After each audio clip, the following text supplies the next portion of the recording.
लीजिए।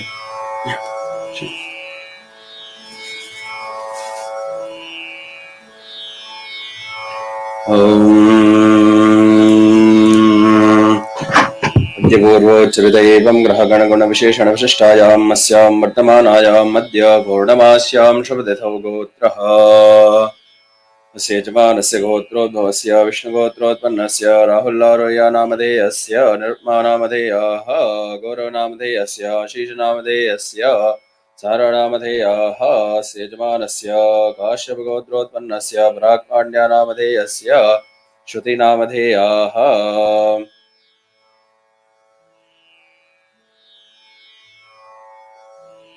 राधानामधेयः मीरानामधेयः पूर्णिमानामधेयः सकुटुम्बस्य सपरिवारस्य यजमानस्य गोत्रोद्भवस्य विष्णुगोत्रोत्पन्नस्य प्रेमनामधेयस्य रमानामधेयाः सकुटुम्बस्य सपरिवारस्य सर्वेषां भक्तजनानां क्षेम स्थैर्य विजय यशः लाभादि अभिवृद्ध्यर्थं धर्मार्थ काममोक्ष चतुर्विध फलपुरुषार्थ सिद्ध्यर्थम् आदित्यादि नवग्रह देवता नक्षत्र देवता च अनुकूलता संसिद्ध्यर्थम् इन्द्रादि दशदिक्पालानां देवतानां कृपा प्रसाद संसिद्ध्यर्थं सर्वेषां भक्तजनानां क्षेम स्थैर्य विजय यशः लाभादि अभिवृद्ध्यर्थं सर्वेषां भक्तजनानां सकलमनेप्सितकामना संसिद्ध्यर्थम् अस्मिन् देवालये अस्मिन् पुण्यदिने श्री सत्यनारायण देवताः पूजनाख्यं कर्म करिष्ये सेजमानस्य शाण्डिलशगोत्रोत्पन्नस्य उत्तराभाद्रपदा नक्षत्रे जातस्य वेङ्कटादिशेषनामधेयस्य आर्द्रा नक्षत्रे जातायाः वेङ्कटलक्ष्मीनामधेयाः वृषभे नक्षत्रे जातस्य वेङ्कटकृष्णनामधेयस्य श्लेषा नक्षत्रे जातायाः नीर्जाधनलक्ष्मीनामधेयाः शतुषा नक्षत्रे जातायाः गीतानामधेयाः मघानक्षत्रे जातायाः हीनामालानामधेयाः सकुटुम्बस्य सपरिवारस्य अस्य यजमानस्य गोत्रोद्भवस्य कौशिकगोत्रोत्पन्नस्य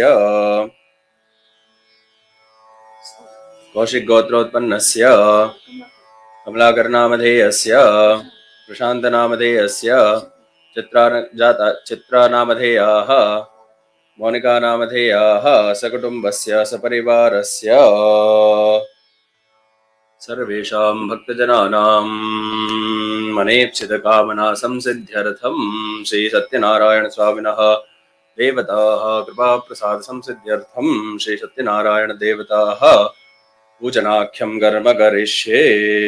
ॐ शुभं करोतु कल्याणम् आरोग्यं धनसम्पदां शत्रुबुद्धिनिवासाय दीपज्योतिर्नमोऽस्तु ते।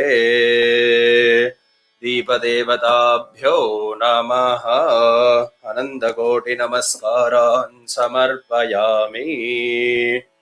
ॐ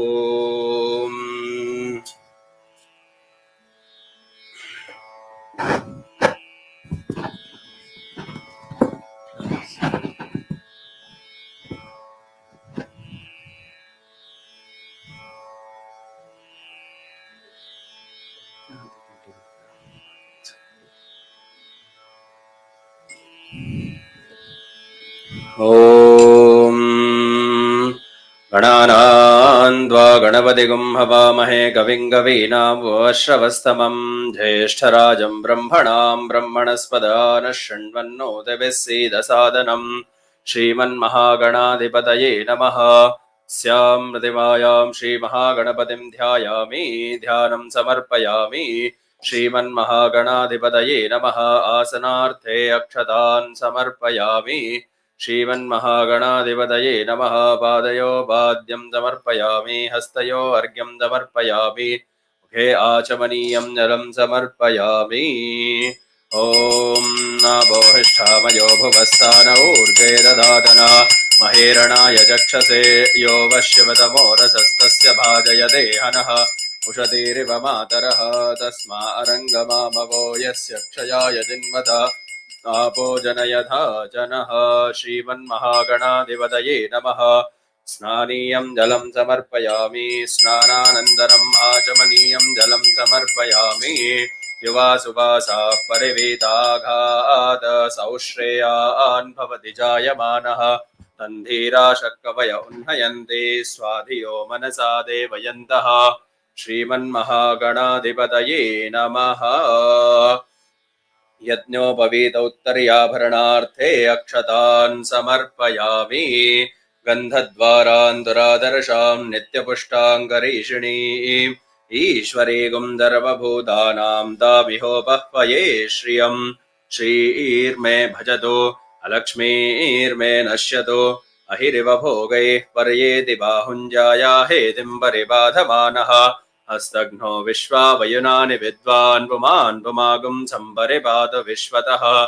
श्रीमन्महागणाधिपतये नमः। सौभाग्यद्रव्याणि दानापरिमलद्रव्याणि समर्पयामि। पुष्पावती प्रसूवती फलनीरफला उत अश्वा इव सजित्वरीर्वीरुधः पारयिष्णवः श्रीमन्महागणाधिपतये नमः। पुष्पमाल्यार्थे अक्षतपुष्पाणि समर्पयामि पुष्पैः पूजयामि। ॐ सुमुखाय नमः। ॐ एकदन्ताय नमः। ॐ कपिलाय नमः। ॐ गजकर्णकाय नमः। ॐ लम्बोदराय नमः। ॐ विकटाय नमः। ॐ विघ्नराजाय नमः। ॐ धूम्रकेतवे नमः। ॐ गणाध्यक्षाय नमः। ॐ भालचन्द्राय नमः। ॐ गजाननाय नमः। ॐ वक्रतुण्डाय नमः।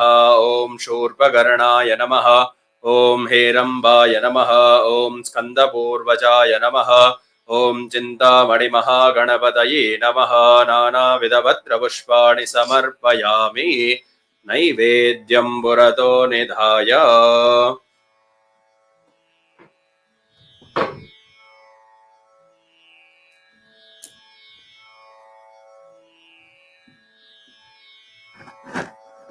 धूपम् ॐ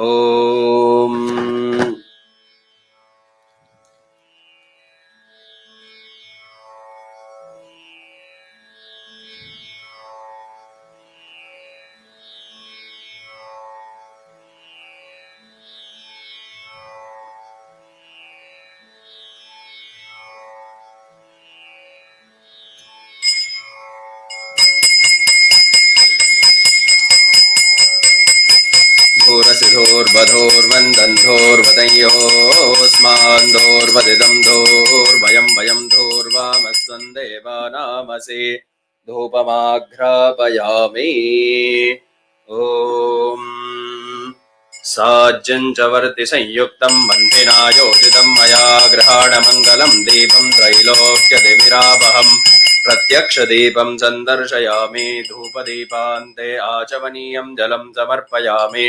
ॐ भूर्भुवः सुवः देवसविदप्रसुवा प्रदन्त्वा सत्येन परिषिञ्चामि अमृतोपस्तरणमसि। ॐ प्राणाय स्वाहा बाणाय स्वाहा व्यानाय स्वाहा उदानाय स्वाहा समानाय स्वाहा ब्रह्मणे नमः। श्रीमन्महागणाधिपतये नमः। कदलीफलं महानैवेद्यं निवेदयामि। निवेदनानन्तरं नाचमनीयं जलं समर्पयामि। उत्तराभूषणं समर्पयामि। हस्तप्रक्षालनं समर्पयामि। मुखप्रक्षालनं समर्पयामि। पादप्रक्षालनं समर्पयामि। नीराञ्जनम् ॐ एकदन्ताय विद्महे वक्रतुण्डाय धीमहि तन्नो दन्ते प्रचोदयात्। श्रीमन्महागणाधिपतये नमः।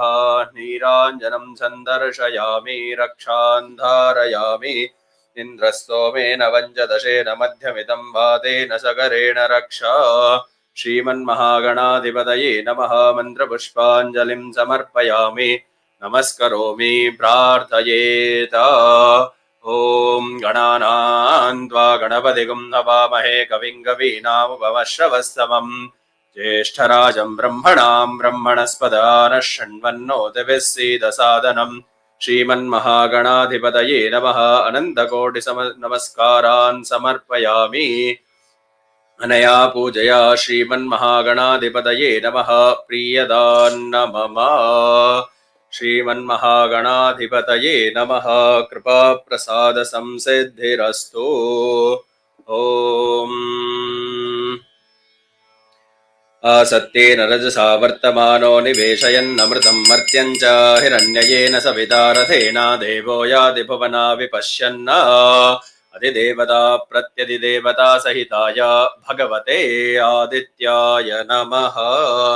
ध्यायामि ध्यानं समर्पयामि। ॐ आप्यायस्व समेतुते आप्यायस्व समेतुते विश्वतः सोमवृष्णियं भवावाजस्य संगते। ॐ अधिदेवता प्रत्यधिदेवता सहिताय भगवते सोमाय नमः। ध्यायामि ध्यानं समर्पयामि।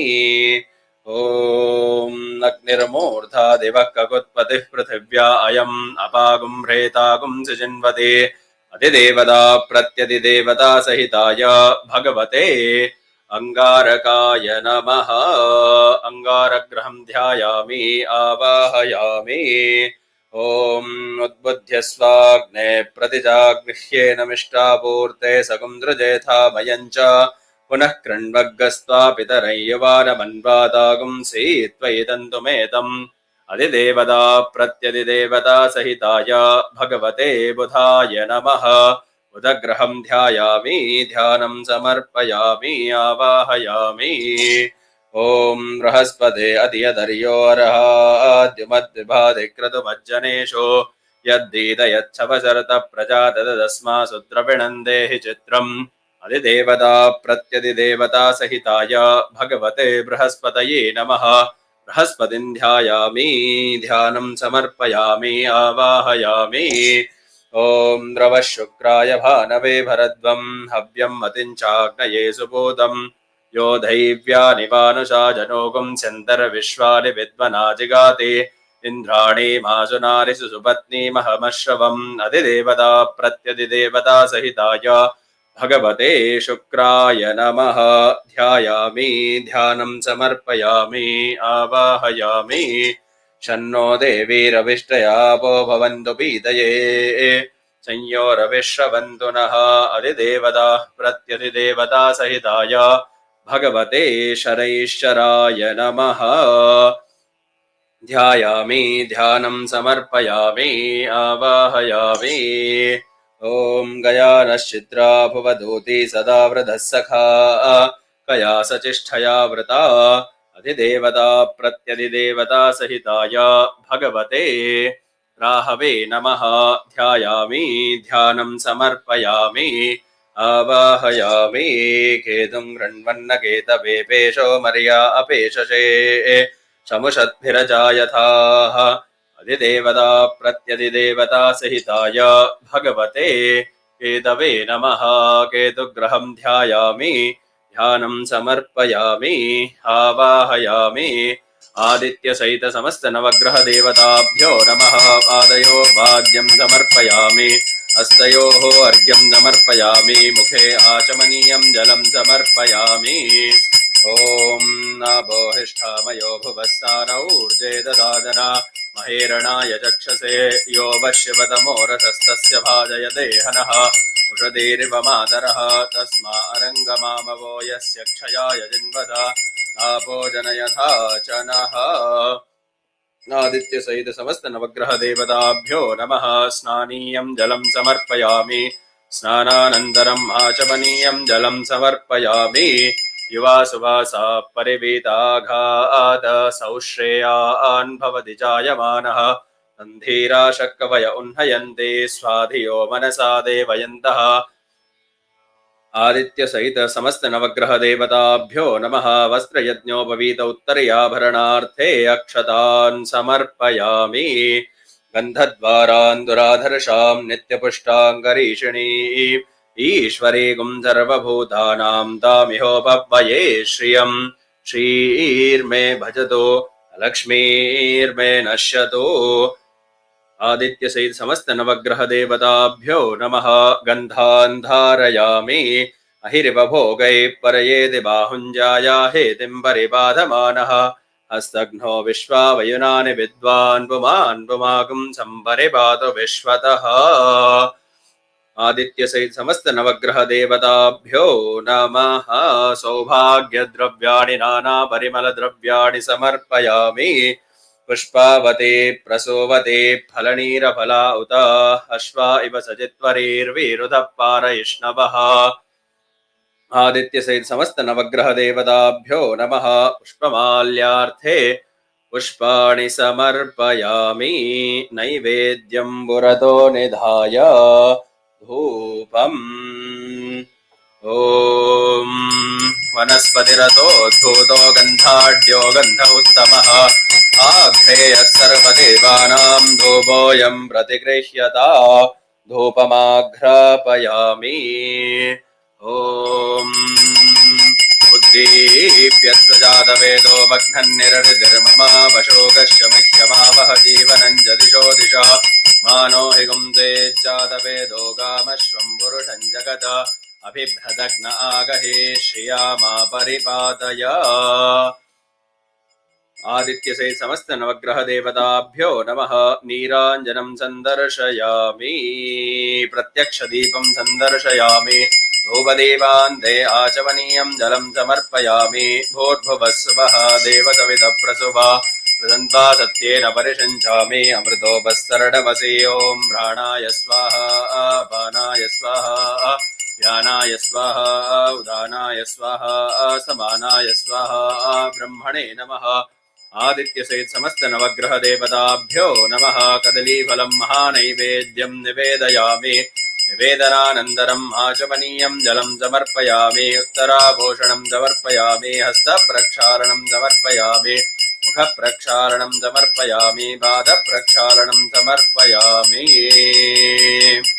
ॐ साज्यञ्जवर्धिसंयुक्तं मन्निना योजितं मया ग्रहाणमङ्गलं देवं त्रैलोक्यतिमिरापहम् आदित्य सहित समस्त नवग्रह देवताभ्यो नमः नीराञ्जनं संदर्शयामि मन्त्रपुष्पाञ्जलिं समर्पयामि अनन्तकोटिनमस्कारान् समर्पयामि मया पूजयादित्य सहित समस्त नवग्रह देवताभ्यो नमः प्रीयन्तान्नमः ॐ ब्रह्मज्ञानं रथवं पुरस्ताद् विषीमदः सुरुचो वेनावः स बुद्ध्या वमास्य विष्ठा सतश्चयो निवसतश्च विवः नागेषु पर्णमुपयत्पतन्तकुं हृदा वेनन्तो अभ्यचक्षदत्वा हिरण्यपक्षं वरुणस्य दूतैयमस्य यो नो शकुनं भुरण्यम् आप्यायस्व समेतुते विश्वतः सोपवृष्णियं भवावाजस्य सङ्गते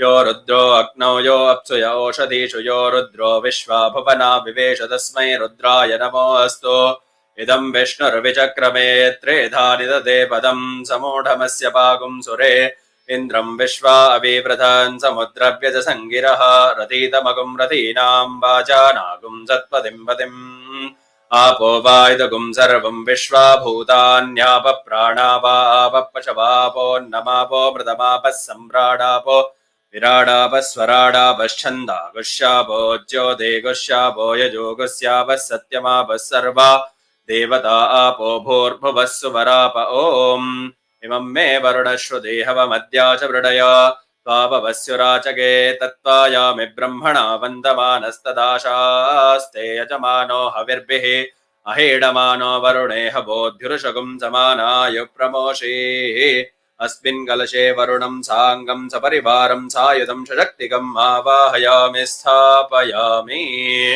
नारायणाय विद्महे वासुदेवाय धीमहि तन्नो विष्णुः प्रचोदयात् अस्मिन् कलशे वरुणसहित श्री सत्यनारायणाय नमः ध्यायामि आवाहयामि वरुणाद्यावाहितदेवताभ्यो नमः पादयोः पाद्यं समर्पयामि हस्तयोः अर्घ्यं समर्पयामि मुखे आचमनीयं जलं समर्पयामि ॐ नाभोहिष्ठामयो भुवस्तान ऊर्जे दधातन महेरणाय चक्षसे यो वशिवतमोरसस्तस्य भाजयते हनः उषधीरिवमातरः तस्मा अरङ्गमामवो यस्य क्षयाय जन्मध आपो जनयथा च नः वरुणसहित श्री सत्यनारायणाय नमः स्नानीयं जलं समर्पयामि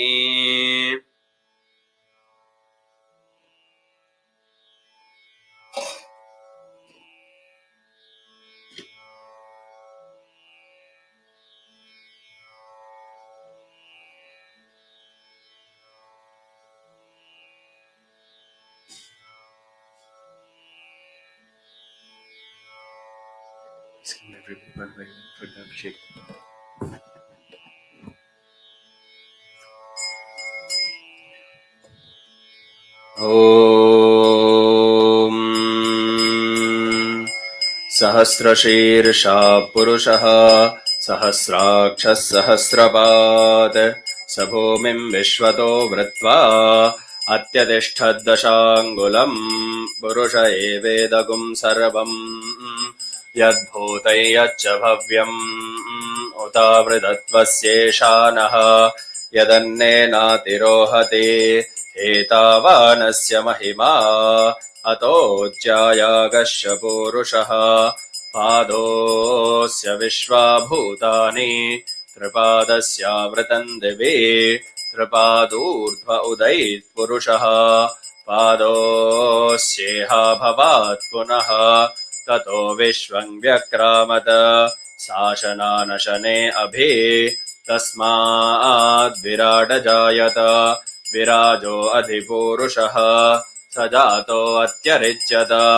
पश्चाद्भूमिमथो पुरः यत्पुरुषेण हविषा देवा यज्ञमतन्वत वसन्तो अस्यासीदाज्यम् ग्रीष्म इद्मः शरद्धविः सप्तास्यासन् परिधयः 3 समिदः कृताः देवा यद्यज्ञन्तन्वानाः अबध्नन् पुरुषम् वशुम् तैहज्ञम् बर्हिषि प्रोक्षन्न पुरुषम् जातमग्रतः तेन देवा अयजन्ता साध्या ऋषयश्च ये तस्माद्यज्ञात् सर्वहुतः सम्भृतम् वृषदाज्यम् पशुगस्तागश्चक्रे वायव्याने आरण्यान् ग्राम्याश्च ये तस्माद्यज्ञात् सर्वहुतः ऋचः सामानि जज्ञिरे छन्दागुंसि जज्ञिरे तस्मात् यजुस्तस्मादजायत तस्मादश्वा अजायन्त एके चोभयादतः गावो हजज्ञिरे तस्माज्जाता अजावयः यत्पुरुषम् व्यददुः कतिधा व्यकल्पयन् मुखम् किमस्य कौ बाहु कावोरोपादावुच्येते ब्राह्मणोऽस्य मुखमासीत् बाहुराजन्यः कृतः ऊरू तदस्य यद्वैश्यः पद्भ्यागुम् शूद्रो अजायत चन्द्रमा मनसो जातः चक्षोः सूर्यो अजायत मुखादिन्द्रश्चाग्निश्च प्राणात् वायुरजायत नाभ्यासीदन्तरिक्षम् शीर्ष्णोर्द्यौ समवर्तत पद्भ्याम् भूमिर्दिशः श्रोत्रात् तथा लोकागुम् न कल्पयन् वेदाहमेतम् पुरुषम् महान्तम् आदित्यवर्णम् तमसस्तु पारे सर्वाणि रूपाणि विचित्य धीरः नामानि कृत्वाभिवदन् यदास्ते धाता पुरस्ताद्यमुदा जहार शक्रप्रविद्वान् रदिशश्चतश्रः तमेवम् विद्वानवृत इह भवति नान्यः पन्था अयनाय विद्यते यज्ञेन यज्ञमयजन्त देवाः तानि धर्माणि प्रथमान्यासन् ते हनाकम् महिमानः सजन्ते यत्र पूर्वे साध्याः सन्ति देवाः अद्यः सम्भूतपृथिव्यैरसाच्च विश्वकर्मणः समवर्तताधि तस्य त्वष्टा विददद्रूपमेते तत्पुरुषस्य विश्वमाजानमग्रे वेदाहमेदम् पुरुषम् महान्तम् आदित्यवर्णम् तमसः परस्तात् तमेवम् विद्वानवृत इह भवति नान्यः पन्था विद्यते यनाय प्रजापतिश्चरति गर्भे अन्तः अजायमानो बहुधा विजायते तस्य धीराः परिजानन्ति योनिम् मरीचीनाम् पदमिच्छन्ति वेदसः यो देवेभ्यादपदे यो देवानाम् पुरोहितः पूर्वो यो देवेभ्यो जातः नमो रुचाय ब्राह्मये रुचम् ब्राह्मम् जनयन्तः देवाग्रे तदब्रुवन् यस्त्वैवम् ब्राह्मणो विद्यात् तस्य देवा असन्वशे ह्रीष्यते लक्ष्मीश पत्न्यौ अहोरात्रे पार्श्वे नक्षत्राणि रूपम् अश्विनौ व्यात्तम् इष्टम् मनिषाण अमुम् मनिषाण सर्वं मनीषाण ॐ शान्तिः शान्तिः शान्तिः ॐ तच्छंयोरवृणीमहे गातुं यज्ञाय गातुं यज्ञपतये दैवी स्वस्तिरस्तु नः स्वस्तिर्मानुषेभ्यः ऊर्ध्वं जिगातु भेषजम् शन्नो अस्तु द्विपदे शञ्चतुष्पदे ॐ शान्तिः शान्तिः शान्तिः सहस्रशीर्षं देवं विश्वाक्षं विश्वशम्भुवम् विश्वं नारायणं देवमक्षरं परमं वदम् विश्वतः परमान् नित्यं विश्वं नारायणगुं हरिम् विश्वमेवेदं पुरुषस्तद्विश्वमुपजीवते हरिं विश्वस्यात्मेश्वरगुं शाश्वतगुं शिवमच्युतम् नारायणं महाज्ञेयं विश्वात्मानं परायणम् नारायणपरो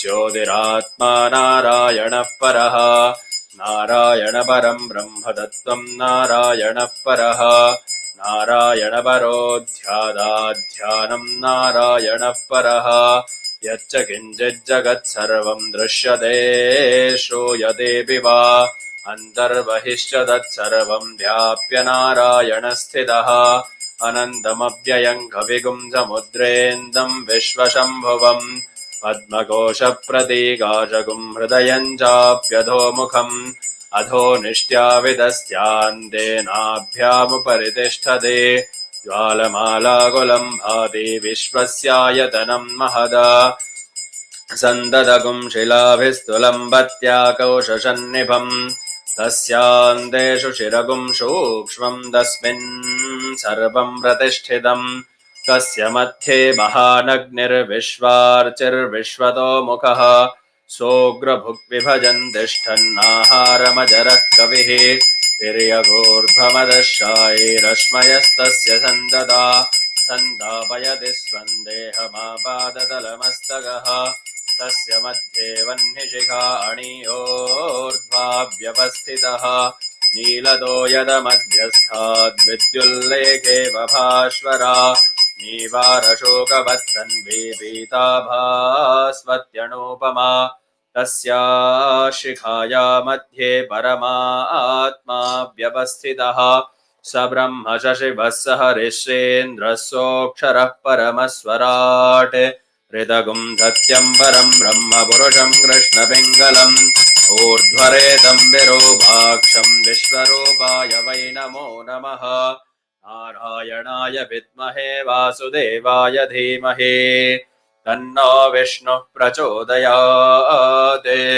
महादेव्यै च विद्महे विष्णुपत्न्यै च धीमहि तन्नो लक्ष्मी प्रचोदयात् ॐ श्रीलक्ष्मीनारायणाय नमः महाभिषेकस्नानं समर्पयामि तदन्ते आचमनीयं जलं समर्पयामि ॐ युवासुवासाः परिवेदाघात् सौश्रेयान् भवति जायमानः तन्धीराशः कवय उह्नयन्ति स्वाधियो मनसा देवयन्तः ॐ वरुणसहित श्री सत्यनारायणाय नमः वस्त्रयज्ञोपवीत उत्तरयाभरणार्थे अक्षतान् समर्पयामि गन्धद्वारान् दुरादर्शां नित्यपुष्टाङ्गरीषिणीमीश्वरीगुं सर्वभूतानां तामिहोपव्वये श्रियं श्रीर्मे भजतु अलक्ष्मीर्मे नश्यतो अहिरिव भोगैः पर्येति बाहुञ्जाया हेतिं परिबाधमानः हस्तघ्नो विश्वावयुनानि विद्वान् पुमान् पुमागुं सम्परिपातु विश्वतः सौभाग्यद्रव्याणि नानापरिमलद्रव्याणि समर्पयामि पुष्पावते प्रसूवते फलनीरफला उत अश्वा इव सजित्वरीर्विरुधः पारयिष्णवः पुष्पमाल्यार्थे पुष्पाणि समर्पयामि पुष्पैः पूजयामि ॐ वरुणाय नमः ॐ प्रचेतसे नमः ॐ सरोपिणे नमः ॐ अपाम्बदये नमः ॐ मकरवाहनाय नमः ॐ पाशहस्ताय नमः ॐ जलाधिपतये नमः ॐ तीर्थराजाय नमः ॐ जुम्बगाय नमः ॐ वरुणाय नमः ॐ केशवाय नमः ॐ नारायणाय नमः ॐ माधवाय नमः ॐ गोविन्दाय नमः ॐ विष्णवे नमः ॐ मधुसूदनाय नमः ॐ त्रिविक्रमाय नमः ॐ वामनाय नमः ॐ श्रीधराय नमः ॐ ऋषिकेशाय नमः ॐ पद्मनाभाय नमः ॐ दामोदराय नमः ॐ सङ्कर्षणाय नमः ॐ वासुदेवाय नमः ॐ प्रद्युम्नाय नमः ॐ अनिरुद्धाय नमः ॐ पुरुषोत्तमाय नमः ॐ मदोक्षजाय नमः ॐ नारसिंहाय नमः ॐ अच्युताय नमः ॐ जनार्दनाय नमः ॐ उपेन्द्राय नमः ॐ हरये नमः ॐ श्रीकृष्णपरमात्मने नमः ॐ महाविष्णवे नमः ॐ महालक्ष्मी नमः ॐ श्रीसत्यनारायणाय नमः नानाविधपत्रपुष्पाणि समर्पयामि नैवेद्यं पुरतो निधाय धूपम् ॐ वसवस्वादोपयन्तु गायत्रेण छन्दसाङ्गिरस्वद्रुद्रास्वादोपयन्तु त्रैष्टुभेन छन्दसाङ्गिरस्वदादित्यास्वादोपयन्तु जाग्रतेन छन्दसाङ्गिरस्वद धूपमाघ्रापयामि ॐ राजञ्जवर्धिसंयुक्तं मह्निना योजितं मया गृहाणमङ्गलं दीपं त्रैलोक्यदिविरापहम् प्रत्यक्षदीपं सन्दर्शयामि धूपदीपान्ते आचमनीयं जलं समर्पयामि भूर्भुवः सुवः देवसवितः प्रसुवार्दन्वा दत्तेन परिषिञ्चामि अमृतोपस्तरणमसि ॐ प्राणाय स्वाहा पानाय स्वाहा व्यानाय स्वाहा उदानाय स्वाहा समानाय स्वाहा ब्रह्मणे नमः ॐ वरुणसहित श्रीसत्यनारायणाय नमः कदलीफलं महानैवेद्यं निवेदयामि निवेदनानन्तरम् आचमनीयं जलं समर्पयामि उत्तराभूषणं समर्पयामि हस्तप्रक्षालनं समर्पयामि मुखप्रक्षालनं समर्पयामि पादप्रक्षालनं समर्पयामि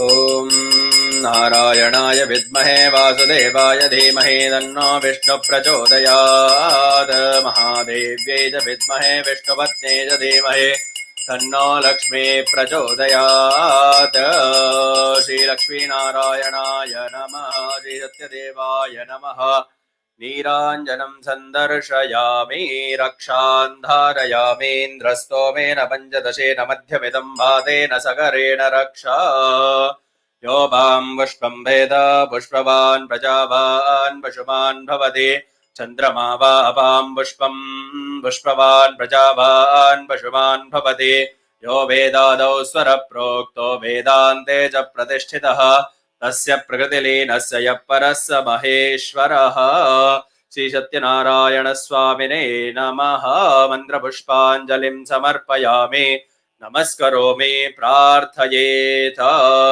शान्ताकारं भुजगशयनं पद्मनाभं सुरेशं विश्वाधारं गगनसदृशं मेघवर्णं शुभाङ्गं लक्ष्मीकान्तं कमलनयनं योगिभिर्ध्यानगम्यं वन्दे विष्णुं भवभयहरं सर्वलोकैकनाथम् श्रीवरुणसहित श्रीसत्यनारायणाय नमः अनन्तकोटिनमस्कारान् समर्पयामि अनया पूजया श्रीवरुणसहित श्रीसत्यनारायणाय नमः प्रीयेतान्न मम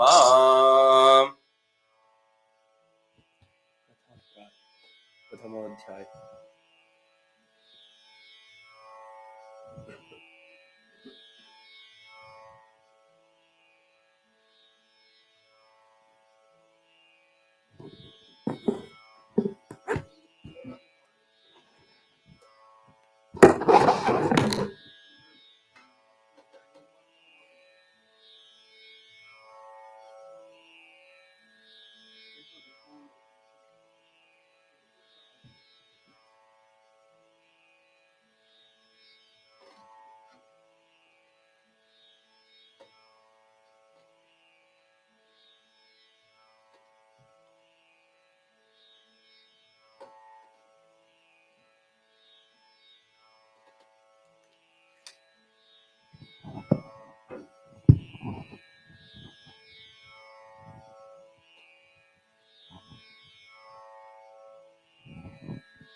Chapter 1. Shanuka and 88,000 other rishis assembled at the forest of Sharanya and asked Maharishi Suta, the narrator of Purana, O Maharishi, please tell us how mankind can attain salvation. Maharishi Suta answered, even Narada Muni had asked Lord Vishnu, the consort of Lakshmi, the same question. Let me repeat what Lord Vishnu told Narada. Please, please listen carefully. Narada, during one of his regular journey to various worlds, came to the earth. There he saw people suffering as a result of their past deeds.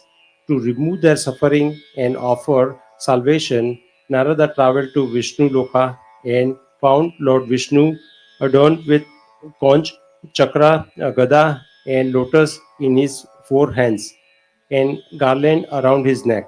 Narada spoke humbly, O Supreme Lord, the Savior of the destitute and the troubled, I surrender at thy feet. Lord Vishnu greeted him and asked, tell me what you want and I will fulfill your wishes. Narada replied, O Bhagwan, people on earth are suffering in many ways as a result of their past sinful deeds. Please bestow thy grace and reveal to me as to how they can be helped. Lord Vishnu replied, mankind can rid itself of all of its sorrows by performing puja called Satyanarayan Puja.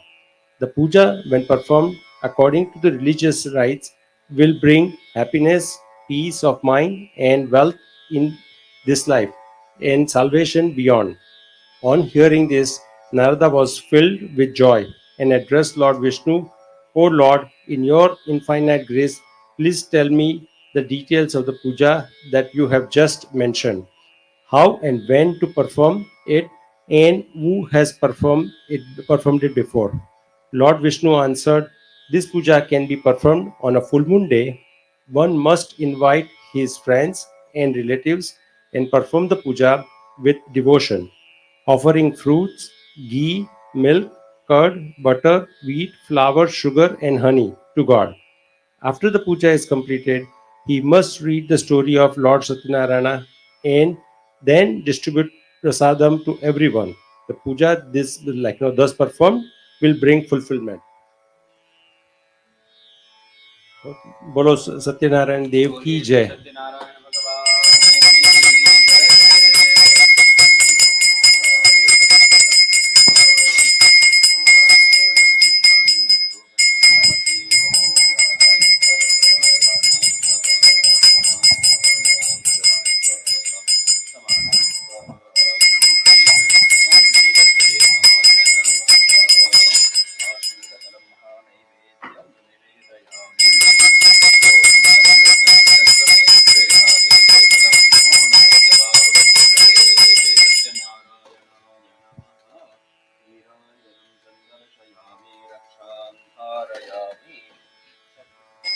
Chapter 2. Maharishi Sutta continued addressing the assembled rishis. O rishis, I will tell you about people who performed the Satyanarayan Puja in the past. Once there lived a very poor Brahmin in the beautiful city of Kasi. He did not have food to eat. He used to wander in search of food every day.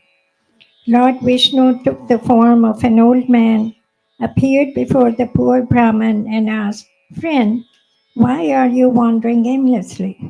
The poor Brahman replied, sir, I am a very poor man, unable to bear the hunger. I beg for alms. Sir, can you please show me a way out of this misery? Lord Vishnu, who was in the guise of the old man, replied, O Brahman, Lord Satyanarayan grants his devotees' wishes and removes their sorrows. So you should perform his puja and reap the benefits. Lord Vishnu then explained the details of Satyanarayan Vrat to the poor Brahmin and disappeared. The poor Brahmin immediately decided to perform the puja. After a sleepless night, he got up early in the morning and went to beg for alms. His mind was fixed on only one thing, namely the puja. That day he got a lot of money. He bought fruits, milk, curd, and honey. He performed the puja with his relatives and friends. With Lord Satyanarayan's grace, he shed his poverty and lived a contented life. Every month on the full moon day, he performed the puja and finally attained moksha. In this manner, Maharishi Sutta explained the significance of Satyanarayan Puja. The rishis again addressed Maharishi Sutta. O the Great One, please tell us about others who performed the puja. Maharishi Sutta continued, one day when the Brahman was observing the Satyanarayan Vrat, a woodcutter entered the house and asked for water. He noticed the Brahman was performing the puja. He asked what the puja was and what good it would bring. The Brahman replied, this is called Satyanarayan Vrat. Anyone who observes the Vrat will get all riches. I have been bestowed with prosperity. The woodcutter was delighted to hear this. He learned the proper way to perform the puja. He also took the prasad that was offered and went his way. With Lord Satyanarayan in his mind, the woodcutter decided that he would observe the Vrat with whatever he was going to make by selling firewood that day. He went to that part of city where rich people lived. He sold firewood and made twice the normal profit.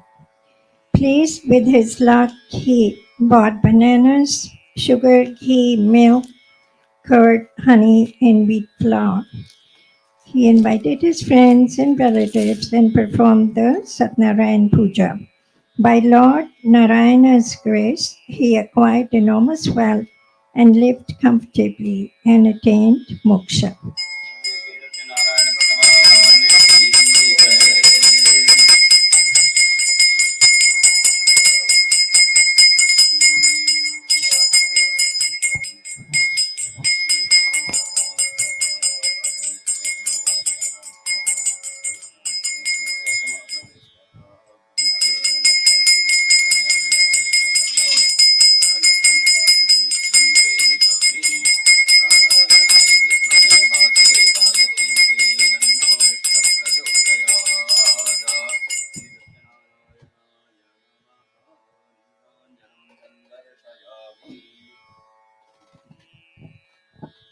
Maharishi Sutta continued, O best of ascetics, I will now tell you the story further. In the olden days, there lived a wise man by the name Ulmamukha. He had mastered all his senses and always spoke the truth. He used to go to the temple every day and offer gifts to the Brahmins. His lotus-faced wife was a pure and pious woman. One day, the royal couple was performing the Satyanarayan Puja at the banks of the river Bhadrashila. At that time, a merchant called Sadhu sailed by. Seeing the king perform some puja, Sadhu stopped his boat, got off, and addressed the king humbly. O king, would you kindly tell me what you are doing with such devotion and concentration?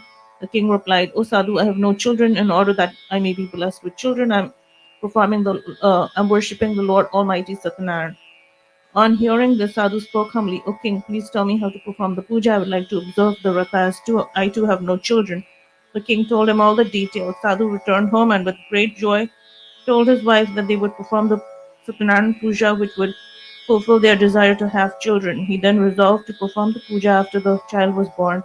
By the divine grace, Sadhu's wife Lilavati soon conceived and in due course gave birth to a beautiful girl who was named Kalavati. One day, Lilavati reminded her husband of his promise to perform the Satyanarayan Puja. Sadhu told his wife that he would do the puja at the time of his daughter's marriage and got busy with his work. In the meanwhile, Kalavati grew up and blossomed into a lovely girl. Sadhu sent out messengers to find a suitable bridegroom for his daughter. One of his messengers found a good natured and handsome boy in a Vaishya family from Kanchannagar. Sadhu found the boy to be a suitable match for his daughter and celebrated her marriage with great pomp and show. But Sadhu completely forgot about the Satyanarayan Puja and the Lord placed a curse on Sadhu.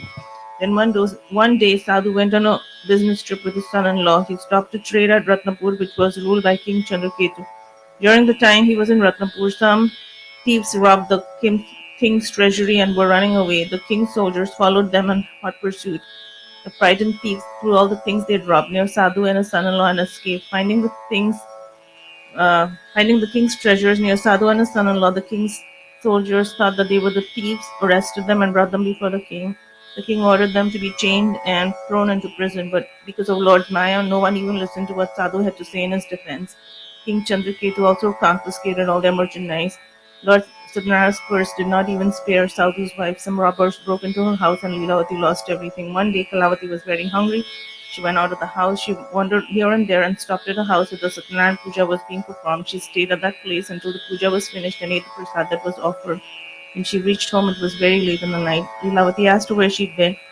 Kalavati told her mother that she was listening to the Satyanarayan Katha in somebody's house. Leelavati at once remembered her husband's promise to perform the puja and resolved to observe the Satyanarayan Vrata herself. She collected all her friends and relatives and prayed to Lord Satyanarayan to forgive their sins.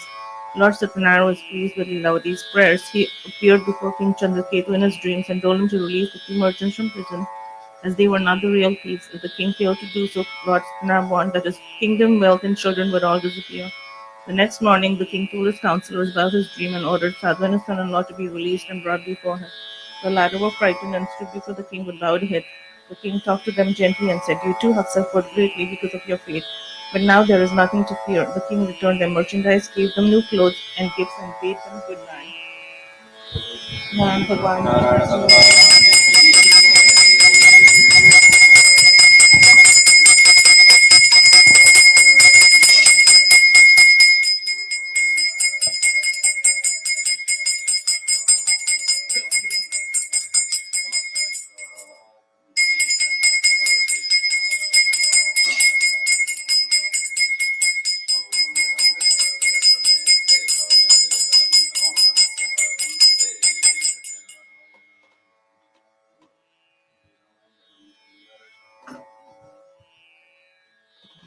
Sadhu and his son in law loaded their boat with the riches given to them by the king and sailed homewards. Lord Satyanarayana wanted to test Sadhu further. He took the form of an ascetic with a trident, appeared before Sadhu, and asked him what he was carrying in his boat, without realizing that the ascetic was indeed Lord Satyanarayana in disguise. Sadhu laughed mockingly and said, "You Brahmin, were you thinking of stealing my things? We do not have any valuables in the boat except leaves and creeper plants." Whereupon Lord Satyanarayana replied, "O Sadhu, so be it." The god then departed in great haste and stood by the seashore. When Sadhu went into his boat, he discovered to his horror that the boat was filled with leaves and creeper plants, just as he had falsely told the ascetic. Sadhu swooned at the sight, but was revived by his son in law, who spoke. "This must be the curse of the ascetic. He must be a mystic. Let us go to him and ask for his forgiveness." The two merchants went to the seashore where the ascetic was meditating. They fell at his feet and repeatedly begged for his forgiveness. Pleased by Sadhu's devotion, the Lord said, "Sadhu, do not weep. You suffer because you have broken your promise time and again." On hearing this, Sadhu prayed to God, "O Lord, even Brahma and other devas drown in your Maya cannot comprehend your various forms completely. How can I, with my limited ability, comprehend your various forms? I pray according to my limited knowledge. Please show me your true form and bless me." Upon hearing this, God was pleased and granted his wishes, restoring his merchandise in the boat and disappeared. The two merchants then joyfully sailed homewards. On reaching their hometown, they sent a messenger to their wives to inform them of their safe arrival. At that time, Leelavati and Kalavati were performing Satyanarayan Puja. Leelavati quickly finished the puja and asked her daughter to do so. She then hurried to the seashore to meet her husband. Kalavati, in her eagerness to meet her husband, forgot to eat the prasad and rushed to the seashore. This action of hers angered Lord Satyanarayana. He caused the boat and her husband to drown in the sea. Not finding her husband, Kalavati started weeping. All were wonderstruck and frightened. Sadhu was at a loss to know what to do. Thinking that it was Lord Satyanarayana's Maya, he announced to everybody that he would perform Satyanarayana Puja and prayed to Lord Satyanarayana again and again. At this, Lord Satyanarayana, the savior of the sinners, was very pleased and said, O Sadhu, your daughter did not eat the prasad in her haste to see her husband, and so I made him and the boat disappear. Let her go home and take the prasad and return. On hearing this, Kalavati rushed home and ate the prasad. When she returned to the seashore, she found to her joy her husband and the boat. Then Sadhu returned home happily with his relatives, performed Satyanarayan Puja on every full moon day. With God's grace, he enjoyed all the comforts in this world, and finally attained salvation. Satyanarayan Bhagwan ki jai.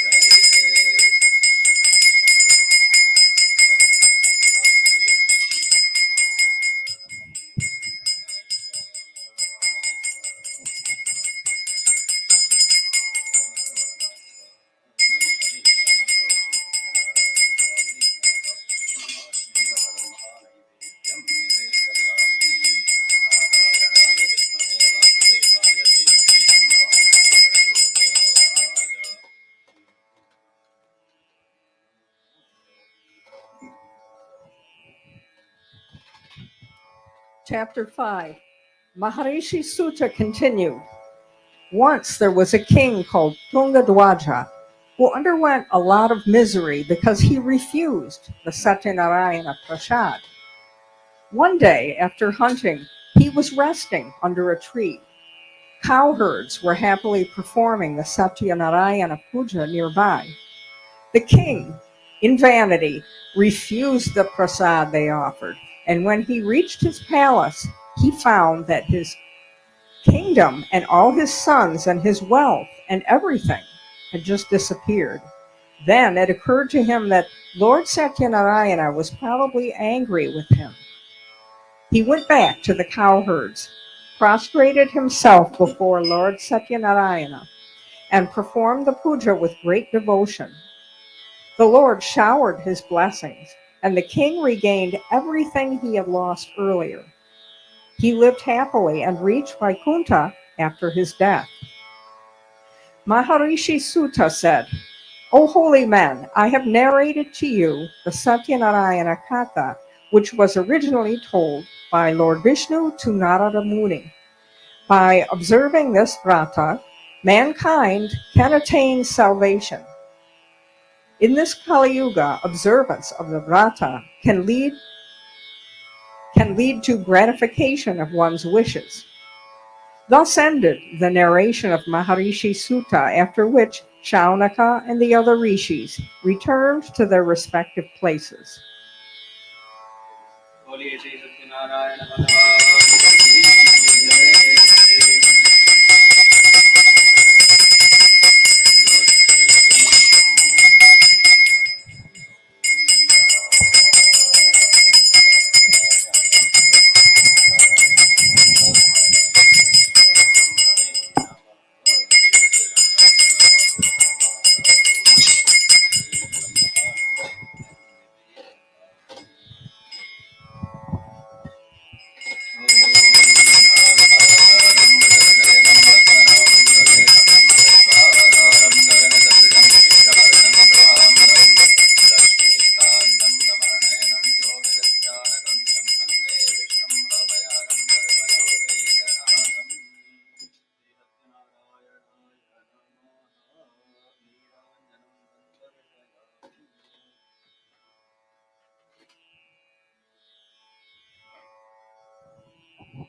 नमस्कार। सब चित स्वरूप को नमस्कार, सबके आश्रय को नमस्कार, जग के कारण तारण स्वरूप उस लीला में को नमस्कार, अद्वैत तत्व को नमस्कार, जग के स्वामी को नमस्कार, सब और सनातन परम ब्रह्म अंतर्यामी को नमस्कार।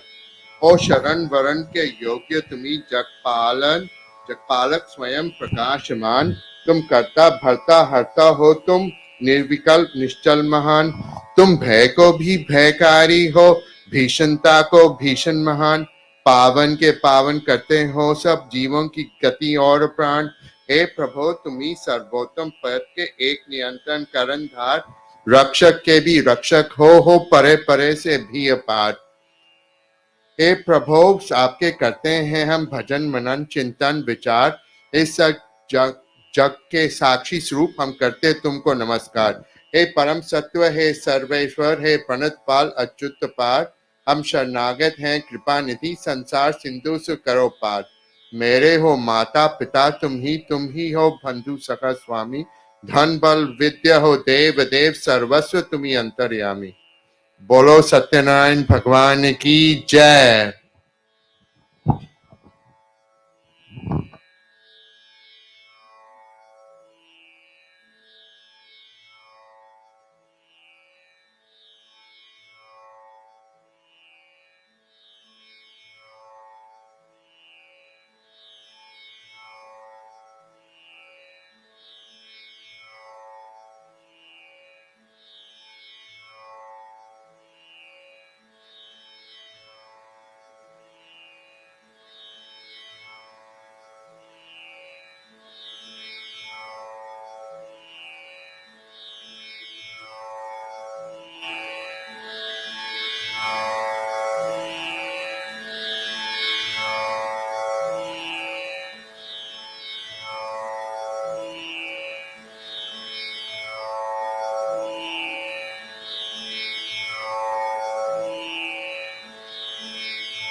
नन्दा शाकम्भरी भीमा शक्तयः रक्तदन्तिका दुर्गा भ्रामर्यो बीजानि अग्निवायुः सूर्यानि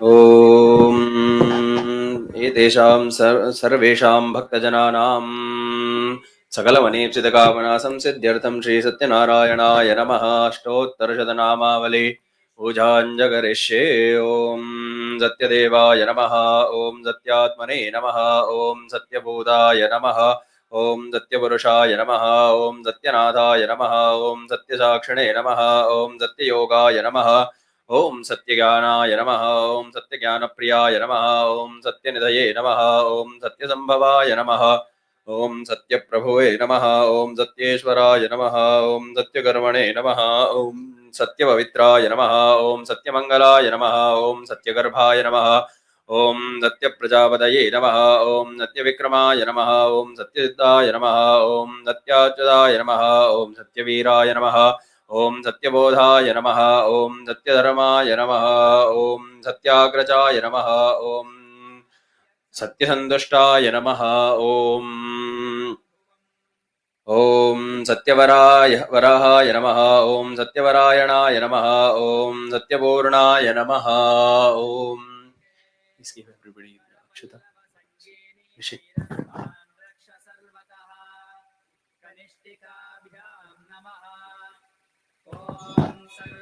ॐ सत्यपूर्णाय नमः ॐ सत्यौषधाय नमः ॐ सत्यशाश्वताय नमः ॐ सत्यप्रवर्धनाय नमः ॐ सत्यविवये नमः ॐ सत्यज्येष्ठाय नमः ॐ सत्यश्रेष्ठाय नमः ॐ सत्यविक्रमणे नमः ॐ सत्यतन्विने नमः ॐ सत्यमेधाय नमः ॐ सत्याधीशाय नमः ॐ सत्यक्रतवे नमः ॐ सत्यकालाय नमः ॐ सत्यवत्सलाय नमः ॐ सत्यवसवे नमः ॐ सत्यमेघाय नमः ॐ सत्यरुद्राय नमः ॐ सत्यब्रह्मणे नमः ॐ सत्यामृताय नमः ॐ सत्यवेदाङ्गाय नमः ॐ सत्यचतुरात्मने नमः ॐ सत्यभोक्त्रे नमः ॐ सत्यजये नमः ॐ सत्यार्जिताय नमः ॐ सत्येन्द्राय नमः ॐ सत्यसङ्गराय नमः ॐ सत्यस्वर्गाय नमः ॐ सत्यनियमाय नमः ॐ सत्यमेधाय नमः ॐ सत्यवेद्याय नमः ॐ सत्यपीयूषाय नमः ॐ सत्यमायाय नमः ॐ सत्यमोहाय नमः ॐ सत्यसुरानन्दाय नमः ॐ सत्यसागराय नमः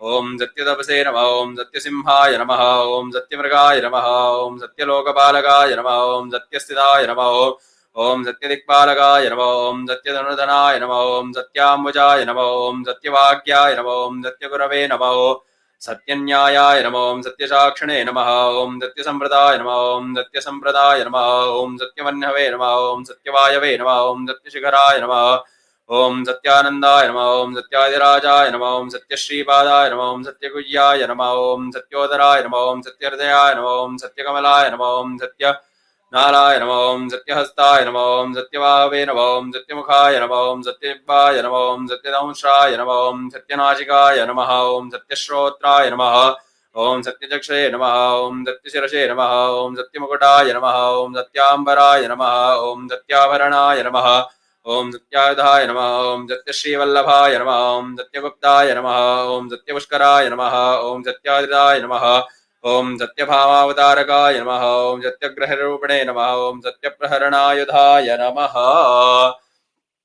श्री सत्यनारायणाय नमः अनन्तकोटिनमस्कारान् समर्पयामि अष्टोत्तरशतनामावली पूजानि समर्पयामि ॐ मन्त्रपुष्पाञ्जलिः यो वां पुष्पं वेद पुष्पवान् प्रजावान् पशुमान् भवति चन्द्रमा वा अपां पुष्पवान् प्रजावान् पशुमान् भवति यो वेदादौ स्वरप्रोक्तो वेदान्ते च प्रतिष्ठितः तस्य प्रकृतिलीनस्य यः परः स महेश्वरः श्रीसत्यदेवाय नमः ॐ श्रीसत्यनारायणाय नमः वेदोक्तमन्त्रपुष्पाञ्जलिं समर्पयामि नमस्करोमि प्रार्थयेत शान्ताकारं भुजगशयनं पद्मनाभं सुरेशं विश्वाधारं गगनसदृशं मेघवर्णं शुभाङ्गं लक्ष्मीकान्तं कमलनयनं योगिभिर्ध्यानगम्यं वन्दे विष्णुं भवभयहरं सर्वलोकैकनाथं श्री सत्यनारायणाय नमः आनन्दकोटि नमस्कारान् समर्पयामि अनेन पूजनाख्येन श्री सत्यदेवाय नमः प्रीयन्दान्न मम Everybody open the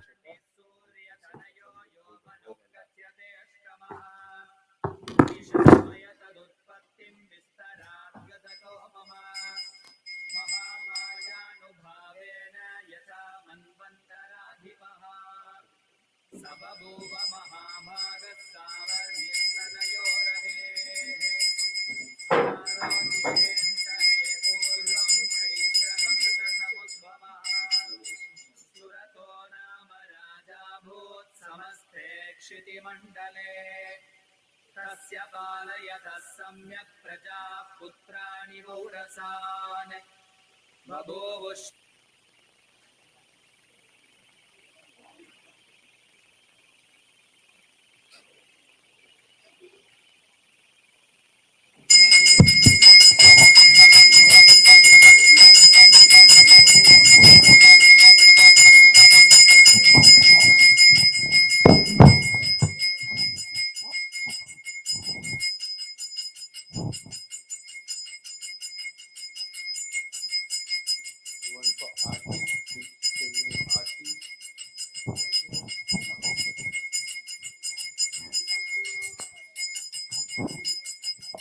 No, bhajan. Anyone want to do bhajan? Bhajan, bhajan.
गोपिका जीवनस्मरणं गोविन्द गोविन्द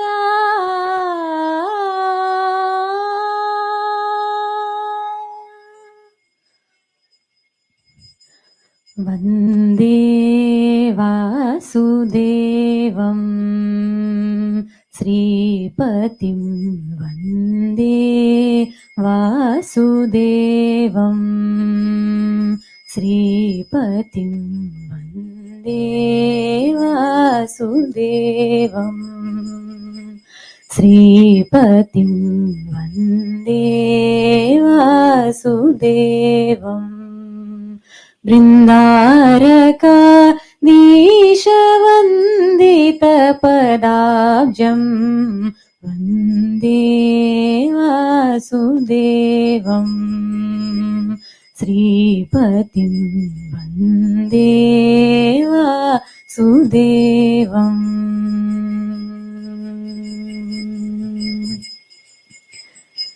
इन्दीवरश्यामं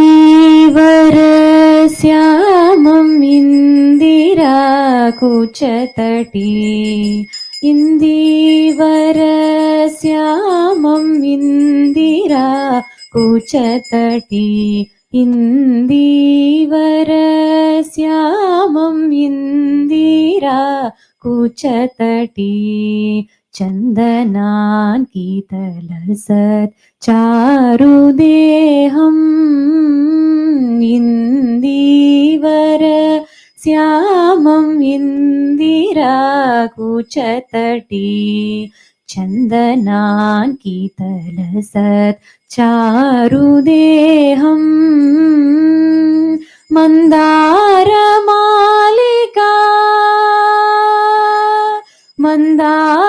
मन्दारमालिका मकुटसंशोभितम् मन्दारमालिका मकुटसंशोभितम् मन्दारमालिका मकुटसंशोभितम् कन्दर्पजनकम् अरविन्दनाभम् कन्दर्पजनकम् अरविन्दनाभम् वन्दे वासुदेवम् श्रीपतिं वन्दे वासुदेवम् करिपूरनाथ संरक्षण तत्परम् करिपूरनाथ संरक्षण तत्परम् करिराजवरद संगत कराब्जम् करिपूरनाथ संरक्षण तत्परम् करिराजवरद संगत कराब्जम् सरसीरुहाननम्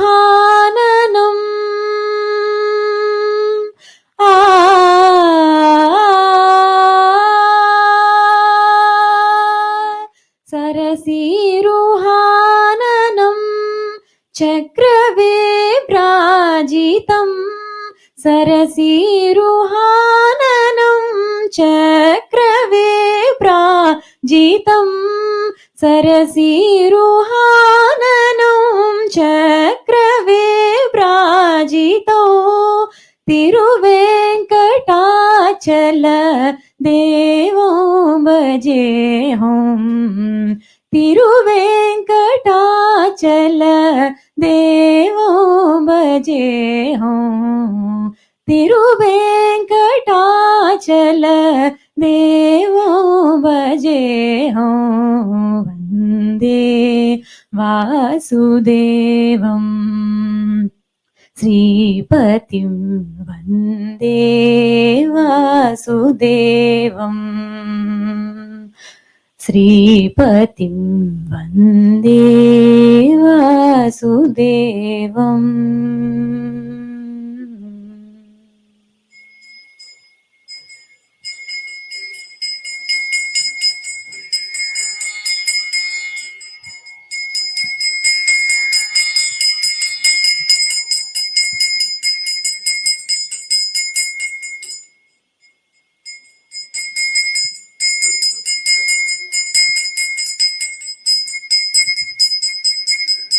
ॐ जय लक्ष्मी रमणा स्वामी जय लक्ष्मी रमणा सत्यनारायण स्वामी सत्यनारायण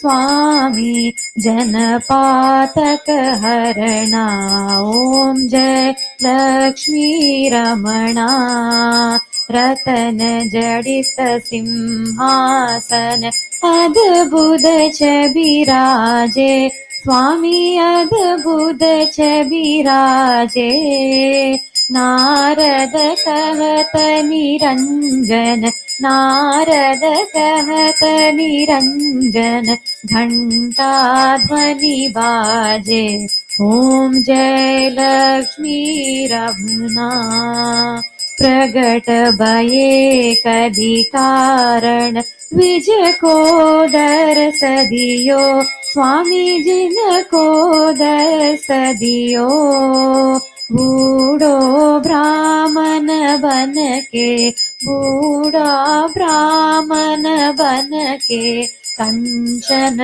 महल कियो ओम जय लक्ष्मी रमणा दुर्बल बील कराल जिन पर कृपा करी स्वामी जिन पर कृपा करी चंद्रचूड़ एक राजा चंद्रचूड़ एक राजा जिनके विपति हरि ओम जय लक्ष्मी रमणा वैश मनोरथ पायो श्रद्धा तज दीनी स्वामी श्रद्धा तज दीनी सो फल भोग्यो प्रभुजी सो फल भोग्यो प्रभुजी फिर स्तुति कीनी ओम जय लक्ष्मी रमणा भाव भक्ति के कारण छिन छिन रूप धयो स्वामी छिन छिन रूप धयो श्रद्धा धारण कीनी श्रद्धा धारण कीनी तिनके काज सयो ओम जय लक्ष्मी रमणा ग्वाल बाल संग राजा वन में भक्ति करी स्वामी वन में भक्ति करी मन वांछित फल दीनो मन वांछित फल दीनो दीन दयाल हरि ओम जय लक्ष्मी रमणा चढ़त प्रसाद सवायो कदली फल मेवा स्वामी कदली फल मेवा धूप दीप तुलसी से धूप दीप तुलसी से राजी सत्य देवा ओम जय लक्ष्मी रमणा सत्यनारायण जी की आरती जो कोई नर गावे स्वामी प्रेम सहित गावे कहत शिवानंद स्वामी कहत हरिहर स्वामी मन वांछित फल पावे ओम जय लक्ष्मी रमणा ओम जय जगदीश हरे स्वामी जय जगदीश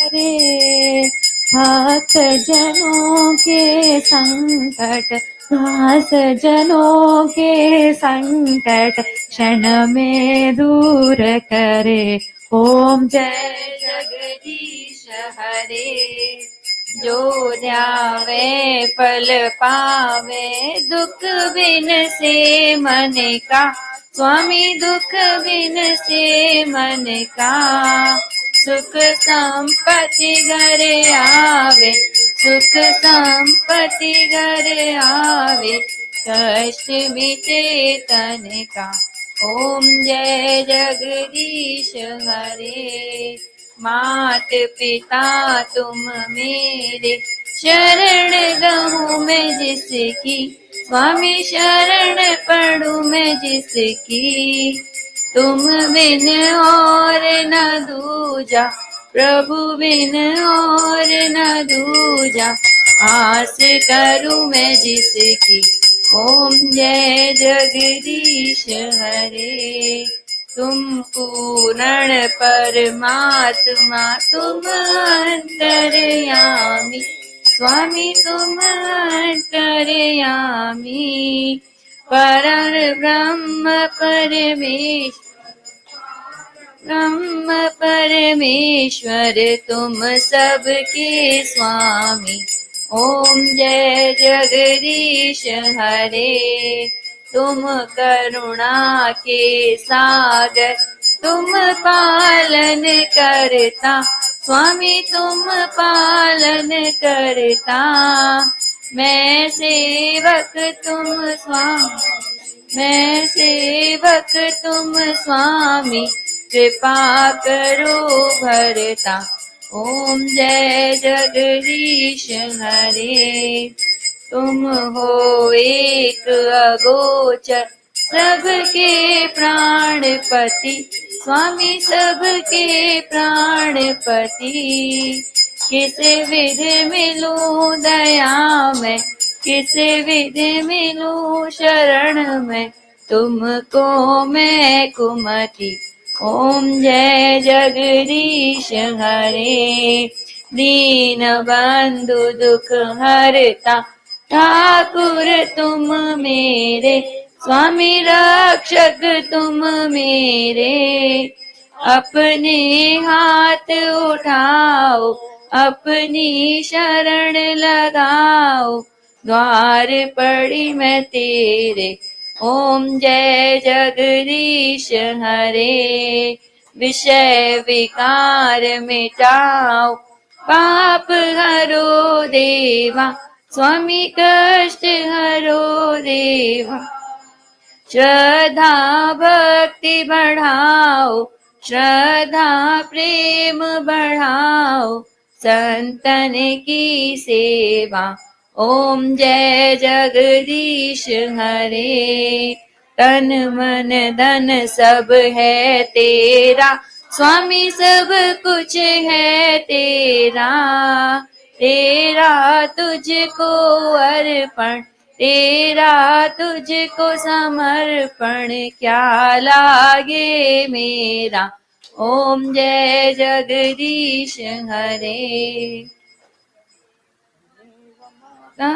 च पिता त्वमेव, त्वमेव बन्धु च सखा त्वमेव, त्वमेव विद्या द्रविणं त्वमेव, त्वमेव सर्वं मम देव देव।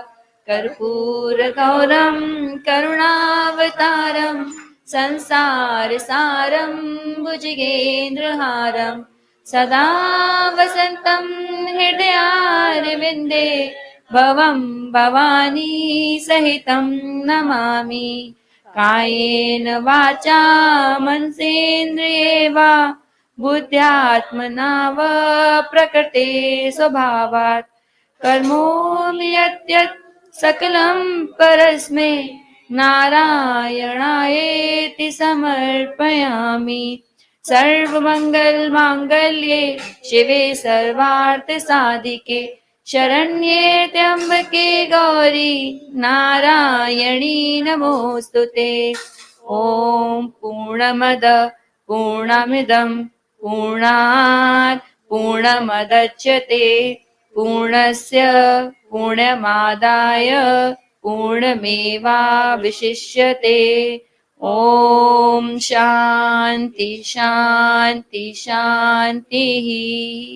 हरि ओम् नमः। हरि ओम्।